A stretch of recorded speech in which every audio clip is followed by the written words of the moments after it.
Wouldn't it be cool if you could just charge your phone by squeezing it with air, like by blowing into it or something? Maybe not while you're watching this. Your phone probably needs a cable and a wall plug for juice right now. But what if that doesn't need to be the way things are forever? We already know that there's plenty of energy all around us. We feel it as heat, we see it as light, and we know how to capture some of that energy using solar cells and wind turbines. But what if we could grab energy out of thin air?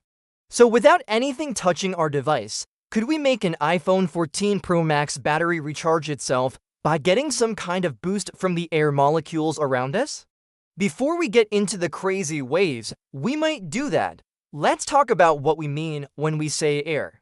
On Earth, that means the atmosphere, which is mostly made up of nitrogen and oxygen. But air is also pressure and movement and sound and light and heat and all sorts of stuff. And really what we're talking about here is ambient energy, invisible energy that bombards us from all sides. There are radio waves, electromagnetic signals that carry information between devices, including Wi-Fi, which brings us the internet. There are cosmic rays, high-energy particles that come from far away in space. And back on Earth, there are sounds and vibrations from machines and traffic and wind and even people talking, all of which contain a tiny bit of kinetic energy, the energy of motion. The question is, can we use that energy to power our devices?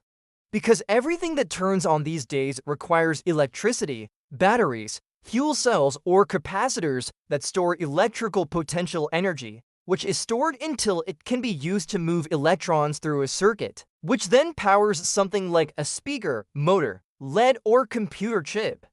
But if we can't touch our phone to create an air-powered charger, how could we possibly get it to create electrical potential energy? One thing we could try is to place our phone in a spot where it collects some of the kinetic energy from sound waves bouncing around in the air. This isn't so far-fetched, it's already being done in some pretty cool ways. A group of researchers at MIT have developed a nanogenerator that harvests energy from vibrations. Their device has two layers of material, one that bends easily and another that doesn't bend very much. When the device is exposed to outside vibrations, the top layer pushes against the bottom layer, creating an electric current. It's not enough to charge most electronics right now, but in a wireless system, it could totally work for something like a heart pacemaker, which only needs a tiny amount of energy. Another team of scientists took a different approach. They designed a rectenna that grabs energy from radio waves, converts it into electricity, and stores it in a supercapacitor.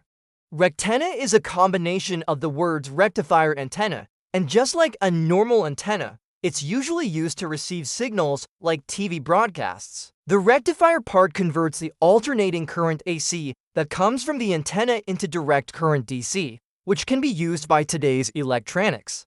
In a paper published in June 2020, the team said they were able to charge a smartphone 10% in 10 hours using their rectenna, which was placed about 30 centimeters or about a foot away from a Wi-Fi router.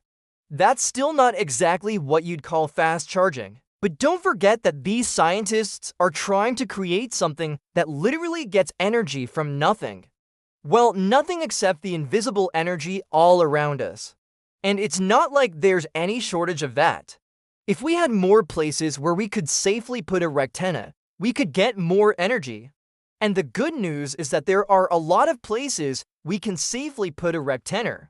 These concepts are in the experimental stage right now, but it's not like they're never going to work. Already in 2017, a team at Nokia Bell Labs showed off a prototype of an air-powered charging pad that looked a lot like a traditional wireless charging pad. Except instead of needing a separate power supply, it was meant to draw energy directly from the surrounding air molecules. A single molecule bumping into it would generate enough electricity to power an Internet of Things device. So we know that it's possible to extract energy from the air. But could we go one step farther and power our phones that way too? Well, we may already be able to, sort of. Phone chargers that plug into a wall socket convert alternating current from the outlet into high-frequency alternating current that creates a magnetic field. Wireless chargers then use that magnetic field to charge the phone's battery. So theoretically, if you replace the wall plug with a rectenna that harvested energy from radio waves and replace the charger with a nanogenerator that grabs sound energy, you could make your phone recharge without plugging it in anywhere. Now, you would need a heck of a lot of those sound harvesters and a ton of rectennas to produce a large enough current. But it is possible to imagine a day when it works. One of the biggest problems with this idea is power. Even with lots of nanogenerators and rectennas, we're still talking about very low power output. Another problem is safety because we're dealing with electricity, especially with rectennas, which tend to operate on high frequencies. There's always the risk of generating sparks that could start fires. Then there's the cost. Right now, devices that harvest ambient energy are still very expensive to make. And finally, there's the distance issue. While a wireless charger can be several meters or feet away from the outlet, the signal strength drops significantly over distance. If you've ever tried to watch a YouTube video on your phone on a long flight, you know what I mean. So how could we possibly make a phone that charges from the air, especially if it needs a strong signal? Well, here's a crazy idea. What if every building, every street lamp, and every park bench was covered with a giant rectenna that provided free energy to anyone who needed it? What if we could breathe easy knowing that the very air around us was alive with power? What if we didn't need to worry about winding up our earbuds or plugging in our headphones or charging our laptops?